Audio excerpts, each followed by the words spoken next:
प्रधानमंत्री 15 नवंबर को पंडित जी हैं मध्य प्रदेश में। हम आपका स्वागत करते हैं और मध्य प्रदेश का उनका दौरा काफ़ी अच्छा तरह से धूमधाम के साथ में हो रहा है। आप क्या कहना चाहेंगे मध्य प्रदेश के एक धार्मिक प्रतिनिधि होने के नाते, क्या आवाज़ उठाना चाहेंगे? सर्वप्रथम तो मैं आप सबको धन्यवाद देना चाहता हूं कि जो आप इस मुद्दे पे चर्चा कर रहे हैं, जो पूरे समाज के लिए हितकारी है और अपने आने वाली पीढ़ी के लिए भी बहुत ज़्यादा हितकारी है। मैं प्रधानमंत्री जी से निवेदन करना चाहूँगा कि वो अपने सभी मध्य प्रदेश ने पूरे भारत के धार्मिक स्थलों का सर्वे करें और उनमें क्या क्या कमी है, किस प्रकार से कोई निर्माण की कमी तो निर्माण करवाए और वहाँ पे किस किस चीज़ों की आवश्यकता है और वहाँ पे जो ब्राह्मणों की दशा क्या है, वहाँ पे मंदिरों का सही तरीके से संचालन हो रहा है नहीं हो रहा है, इस पर प्रधानमंत्री जी ध्यान दें। आपका नाम क्या है? मेरा नाम साहब पंडित तरुण शर्मा जी है। आपकी उम्र कितनी है? उम्र मेरी 33 साल की करीब है। और पढ़ाई कितनी है आपकी? पढ़ाई तो मैंने जैसे इंजीनियरिंग डिप्लोमा किया हुआ है, पर हमारे जो पूर्वज सब पंडिताई करते हुए आ रहे हैं। हमारे पीढ़ी दर पीढ़ी और राजस्थान में कम से कम 60 गांव की पंडिताई हैं हमारे पास में। कई जगह की आपने यात्राएं की होंगी, तो धार्मिक स्थानों की और ब्राह्मणों की स्थिति बदतर होती जा रही है जी। आप क्या कहना चाहेंगे इस बात में? मैं इस पर इतना कहना चाहूँगा साहब, स्थिति तो क्या ब्राह्मणों की बहुत ही दयनीय होती जा रही है। जैसे कई मंदिरों पे तो अच्छा, जो बड़े बड़े धार्मिक स्थलों हैं तो वहाँ तो क्या सरकार भी खूब ध्यान दे रही है क्योंकि वहाँ पे आवक है, पर जिन मंदिरों पे आवक नहीं है उन ब्राह्मणों का परिवार सही तरीके से संचालित नहीं हो पा रहा है, उनका भरण पोषण नहीं हो पा रहा है। और क्या कहना चाहेंगे? बेरोजगारी बहुत बढ़ी हुई है मध्य प्रदेश में, आप क्या आवाज़ उठाना चाहेंगे? बेरोजगारी के लिए मैं आवाज़ क्या आप सबसे प्रेस से भी निवेदन करना चाहूँगा, प्रधानमंत्री जी से भी निवेदन करना चाहूँगा, क्योंकि आवाज़ तो पूरे हिंदुस्तान की है इस समय। क्योंकि यहाँ के बेरोजगार जो अपन चाहते हैं जो आने वाली पीढ़ी कोई गलत संगत में नहीं जाए बेरोजगारी के कारण, जैसे चोरी चपाटी कोई गलत कामों में ग्रस्त ना हो, तो मैं इतना चाहूँगा कि उन्हें अच्छा सा कोई रोजगार मिले, धंधा मिले और बहुत सारी योजनाओं का उनका लाभ उठा सके वो, और उनको जागरूक किया जाए। मध्य प्रदेश में तेज़ी से अपराध बढ़ते जा रहे हैं। क्योंकि प्रधानमंत्री मध्य प्रदेश के दौरे पे हैं, तो हम लोग मध्य प्रदेश को ही अपना क्षेत्र मानते हुए यही आवाज़ मध्य प्रदेश की ओर से उठा रहे हैं कि नशा व्यसन बढ़ता जा रहा है, मध्य प्रदेश में अपराध बढ़ते जा रहे हैं। तो नशे व्यसन के खिलाफ क्या आवाज़ उठाना चाहेंगे आप? नशे व्यसन के खिलाफ लोगों को जागरूक करना चाहिए, घर घर गली गली मोहल्ले जाके आवाज़ें उठानी चाहिए, सरकार को पेपरों में देना चाहिए और पुलिस प्रशासन को और अपने जो मध्य प्रदेश शासन की जो सरकार है शिवराज सिंह चौहान जी की, तो इनको सख्त से सख्त कदम उठाने चाहिए कि ऐसा कहीं गलत काम तो नहीं हो रहा, नशे का काम तो नहीं हो रहा, और नशे वाली चीज़ें सभी को बैन लगाना चाहिए, सभी बंद करना चाहिए। नशे व्यसन पर रोक लगाई जाना चाहिए, ये वर्ल्ड मीडिया आवाज़ उठा रहा है। आप सहमत हैं इससे? जी साहब, बिल्कुल समर्थ हैं। धन्यवाद, बहुत अच्छे आपके विचार हैं। एक युवा होने के नाते आपका ये साक्षात्कार कैसा लगा? आपकी प्रतिक्रियाओं का स्वागत है। जय भारत, जय मध्य प्रदेश। जय Siya Ram. World express channel एक राष्ट्रीय परिचर्चा का आयोजन कर रहा है। हमारे भारत के प्रधानमंत्री नरेंद्र मोदी मध्य प्रदेश की राजधानी भोपाल में 15 नवंबर को आ रहे हैं और हम उनका स्वागत करते हैं। इंदौर के और अन्य जगह के प्रबुद्धजन क्या सोचते हैं, वो क्या कहना चाहते हैं नरेंद्र मोदी भारत के प्रधानमंत्री से। सबसे पहले हमारे समूह को उपस्थित हैं साहित्यकार विष्णु कलश, वो क्या कहना चाहते हैं?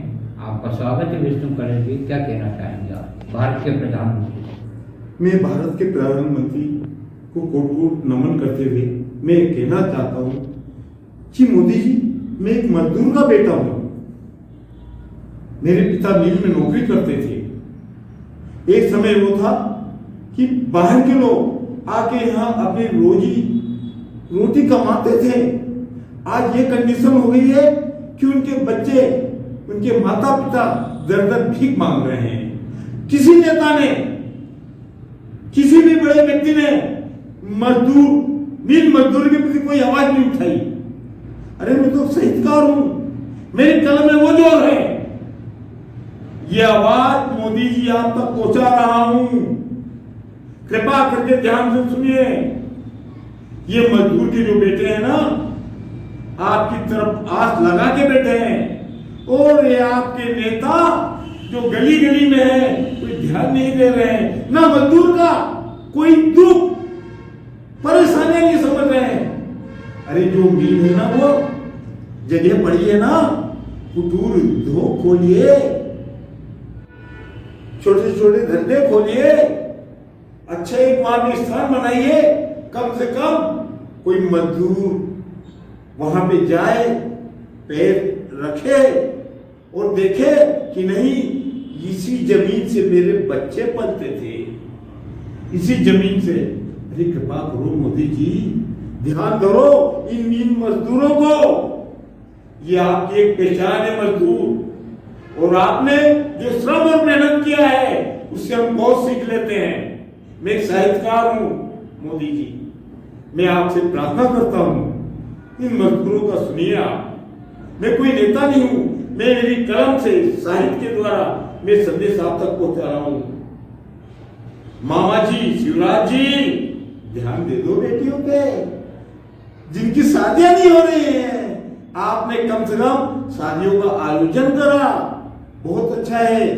बेटियों पे ध्यान दिया, बहुत अच्छा है। अब कृपा करो मोदी जी के पास के लिए प्रार्थना पहुंचा दीजिए आप।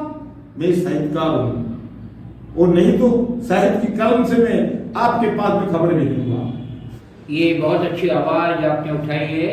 इंदौर की 7 कपड़ा मिलें विगत 30 वर्षों से बंद हैं, और किसी नेता ने जोरदार आवाज़ नहीं उठाई। मिलों का बंद होना एक मजदूर की समस्या नहीं, लगभग 35,000 मजदूरों की समस्या है। और बताया जाता है कि 1234 मजदूरों ने बेरोजगारी के कारण अपनी आत्महत्याएं भी कर ली। ये बहुत बड़ा प्रसंग है, इस ओर ध्यान देना चाहिए भारत के प्रधानमंत्री और मध्य प्रदेश के मुख्यमंत्री को। धन्यवाद। आप सब जानते हैं कि वर्ल्ड एक्सप्रेस चैनल जागरूकता से, अपनी मिशनरी भावना से पत्रकारिता को समर्पित है। भारत के प्रधानमंत्री 15 नवंबर को मध्य प्रदेश की राजधानी भोपाल में आ रहे हैं, उनका हार्दिक स्वागत है। हमारे साथ में हैं देश के सुप्रसिद्ध विद्वान, विचारक और अर्थशास्त्री, लेखक प्रोफेसर उदय जैन जी। हम आपका स्वागत करते हैं सर। आपसे जानना चाह रहे थे कि भारत के प्रधानमंत्री जी आ रहे हैं, उनके स्वागत में आप क्या कहना चाहेंगे और कौन कौन सी समस्याओं को आप उठाना चाहेंगे?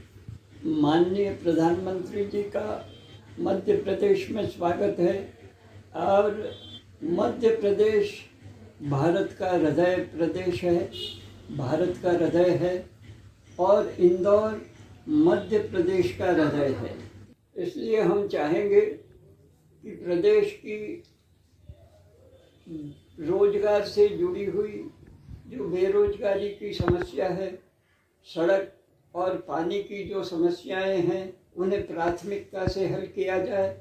हम इस दृष्टि से एक बात और कहना चाहेंगे कि BRTS का जो प्रयोग मध्य प्रदेश में हुआ है, मुझे बताया गया है कि दुनिया में BRTS की जो स्थिति है वह कहीं पर भी सफल प्रयोग नहीं हुआ है। आखिर 1 लाख लोगों के हित के लिए 25 लाख लोगों को मुश्किल में क्यों डाला जाए। इसलिए हम चाहेंगे कि BRTS जो इंदौर में है उसे समाप्त कर दिया जाना चाहिए। और प्रदेश की दृष्टि से अगर हम सोचें तो जो पिछड़े क्षेत्र हैं, निमाड़ झाबुआ की जो जनजाति क्षेत्र हैं, उनके उत्थान के लिए विशेष प्रयत्न होना चाहिए। और 15 तारीख को जब इन भोपाल में माननीय प्रधानमंत्री जी आ रहे हैं तो वे जनजातीय सम्मेलन का भी उद्घाटन करेंगे, जनजातीय सम्मेलन में भी भाग लेंगे। वह एक स्वागतनीय कदम है, किंतु जो मूलभूत समस्याएं हैं, रोटी से जुड़ी हुई, जो सड़क से जुड़ी हुई हैं, जो पानी से जुड़ी हुई हैं, उन समस्याओं को विशेष तौर पर ध्यान दिया जाना चाहिए। हम तो यह भी चाहेंगे कि इंदौर जैसा जो औद्योगिक क्षेत्र है, विकसित क्षेत्र होने जा रहा है, मैं तो ये चाहूँगा कि ऐसे छोटे हेलीकॉप्टर बनना चाहिए, क्योंकि सड़कें बिल्कुल जाम होती जा रही हैं। उनसे बचने के लिए हम ये चाहेंगे कि ऐसे छोटी हेलीकॉप्टर्स बनना चाहिए जो हमारे घर की छत से दूसरे जगह जाकर के दूसरे की छत पर जा सके और लोग वहाँ पर पहुँच सके, ताकि जो औद्योगिक घराने हैं, जो उद्योग में काम करने वाले प्रोफेशनल्स हैं, वे अपने घर से अपने ऑफिस जा सके। मैं चाहूँगा कि ऐसा नया प्रयोग अगर मध्य प्रदेश में होता है तो वह स्वागतीय है, उसका स्वागत करना चाहिए और उस दिशा में शोध करना चाहिए, रिसर्च करना चाहिए, ताकि मध्य प्रदेश में औद्योगिकरण की गति तीव्र हो सके। अगर औद्योगिकरण की गति तीव्र होती है तो लोगों को बेरोजगारी की समस्या से मुक्ति मिल सकती है। और यहाँ पर इस तरह की सड़कें बनना चाहिए जिनका बरसात के मौसम में क्षरण कम से कम हो सके। इस दिशा में अनुसंधान अगर होता है तो मध्य प्रदेश उसके लिए उपयुक्त स्थान है, क्योंकि हमारे देखा यह गया है कि जो सड़कें बन रही हैं, जो सड़कें बनी हुई हैं, वे गुणवत्ता की दृष्टि से उतनी श्रेष्ठ क्वालिटी की नहीं है, उतनी श्रेष्ठ कोटि की नहीं है, और उनका बरसात के दिनों में क्षरण हो जाता है, गड्ढे पड़ जाते हैं। उनसे बचने के लिए ऐसा नए प्रयोग होना चाहिए। और हम चाहेंगे कि मध्य प्रदेश में प्रधानमंत्री जी के आगमन के साथ केवल रेलों का ही विकास न हो, वरन जो स्मार्ट सिटी की योजनाएं हैं, स्मार्ट सिटी के जो कार्यक्रम हैं, उसको गति दी जाना चाहिए, क्योंकि अब समय आ गया है कि जो प्रमुख क्षेत्र हैं, जो प्रमुख नगर हैं, इंदौर, उज्जैन, भोपाल, ग्वालियर, जबलपुर, न केवल यहाँ पर रेलों का उच्च कोटि का विकास हो, श्रेष्ठ तरीके से विकास हो, वरन हम चाहेंगे कि अन्य क्षेत्रों में भी रेलवे का और सड़कों का जाल बिछे। इसके लिए हम केंद्र से जरूर चाहेंगे कि इस बारे में फंड का अलॉटमेंट हो और सरकार गंभीरता से उससे संबंधित योजनाओं का क्रियान्वयन करे, तो हमें अत्यधिक प्रसन्नता होगी। वह प्रदेश के हित में होगा, वह राष्ट्र के हित में होगा, वह इंदौर जैसे शहर के हित में होगा। और प्रदेश में जो क्षेत्र अछूते हैं, विकास से अछूते हैं, जहाँ अभी तक विकास की गंगा नहीं पहुँची है, उन क्षेत्रों में भी विकास की गंगा पहुँचेगी, पहुँचना चाहिए। यही हमारा सबसे बड़ा दृष्टि है, सबसे बड़ा उद्देश्य है। आपके सारगर्भित रचनात्मक सुझावों का हम स्वागत करते हैं और यह जनहित में आवाज़ हम भी उठाना चाहेंगे वर्ल्ड मीडिया की ओर से कि प्रधानमंत्री इन सुझावों की ओर ध्यान दें।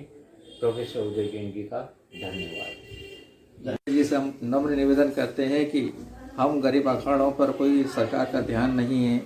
कृपया हम आपसे गरीब जनता पहलवान सभी आपसे अपेक्षा मांगती है कि हम गरीब पहलवानों पर वह ध्यान दें और हमारे अखाड़ों पर सहयोग करें।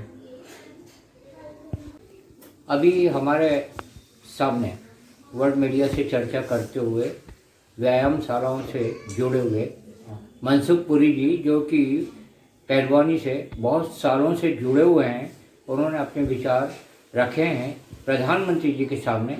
हम इन विचारों का स्वागत करते हैं और प्रधानमंत्री जी से ये पुरजोर मांग करते हैं कि मध्य प्रदेश की व्यायामशालाओं और पहलवानों की ओर ध्यान दिया जाना बहुत ही ज़रूरी है, क्योंकि वास्तव में गरीबी में रहकर कई पहलवान पहलवानी को छोड़ रहे हैं और कुश्ती कला से विमुख होकर वो पलायन कर रहे हैं। ये पलायन देश के लिए अच्छा नहीं है। जिस धरती पर, भारत भूमि पर चंगीराम जैसे पहलवान हुए और उन्होंने कुश्ती कला में बहुत नाम कमाया, इसलिए प्रधानमंत्री जी को चाहिए कि वो इस मांग की ओर ध्यान दें। धन्यवाद। वर्ल्ड मीडिया टीम उपस्थित है हाथोद में और वहाँ पर हम एक अखाड़े के उस्ताद श्री बद्रीलाल जी परिहार जी से लेने जा रहे हैं साक्षात्कार। प्रधानमंत्री जी से वो क्या मांग करना चाह रहे हैं, ये आवाज़ उनकी है और इस तरफ ध्यान देना चाहिए प्रधानमंत्री जी को। बताइए आप। यहाँ पे प्रधानमंत्री जी मोदी जी आ ही रहे हैं जी। अब सब इनसे क्या अखाड़े के बिरलाल गुरु आंसरा भी है, तो गेस्ट भी पड़ी हुई, बच्चे आ भी रहे हैं और थोड़ा ध्यान दे दे इधर। बहुत बड़ी अखाड़ों की तरफ, पहलवानों की तरफ। वहाँ अखाड़े पे एक छत डलवाना है, वहाँ जगह पड़ी है खुली, व्यायामशाला करे, वहाँ करे, तुम्हारे बॉर्डर बनाना है उसकी। थोड़ा ध्यान दीजिए। आपका नाम क्या है? बिहारी लाल जी। बिहारी लाल जी भी व्यायामशाला से जुड़े हुए हैं और हम एक बाल पहलवान को भी दिखा रहे हैं। क्या नाम है आपका? हमारे साथ में मनसुख जी हैं और आपका नाम क्या है? प्रेम सिंह चौधरी। प्रेम सिंह जी हमारे बीच में हैं और बद्रीलाल जी की ओर फिर हम कैमरा ले जा रहे हैं। जो उस्ताद हैं, कब से ये व्यायामशाला चल रही है आपके हाथों में? इधर हमारे बाप दादा की हमेशा चल रही है और अभी कोई भी सहयोग नहीं है? हाँ, अभी कोई प्रशासन को सहयोग नहीं। पहले करा था ऐसे 5 साल पहले, तो एक कितने पहलवान आ रहे हैं यहाँ पे? यहाँ करीब 100-150 150 पहलवान आ रहे हैं। सरकार का, मध्य प्रदेश सरकार की ओर इस ओर ध्यान नहीं है, ये हम आकृष्ट कर चुके हैं और ये पहलवानों की आवाज़ हम प्रधानमंत्री जी तक उठाना चाहेंगे। जिस देश को सम्मान प्राप्त हो हनुमान जी के कारण, जो भगवान के रूप में जाने जाते हैं, जो कुश्ती कला के गुरु हैं और हमारे बीच जो नहीं रहे लेकिन उनकी आत्मा हमारे मास्टर चंगीराम जी, जिन्होंने पहलवानी में पूरी दुनिया में नाम रोशन किया। गुरु हनुमान हुए दिल्ली के, जिन्होंने कि कई बच्चों को प्रोत्साहित किया। इस बीच वो हमारी दुनिया में नहीं है, तो हम प्रधानमंत्री जी से ये पुनः मांग करना चाहेंगे कि मध्य प्रदेश की कुश्ती कला तभी आगे बढ़ेगी जब मध्य प्रदेश सरकार और केंद्रीय सरकार इस ओर ध्यान देगी। धन्यवाद। हनुमान भगवान की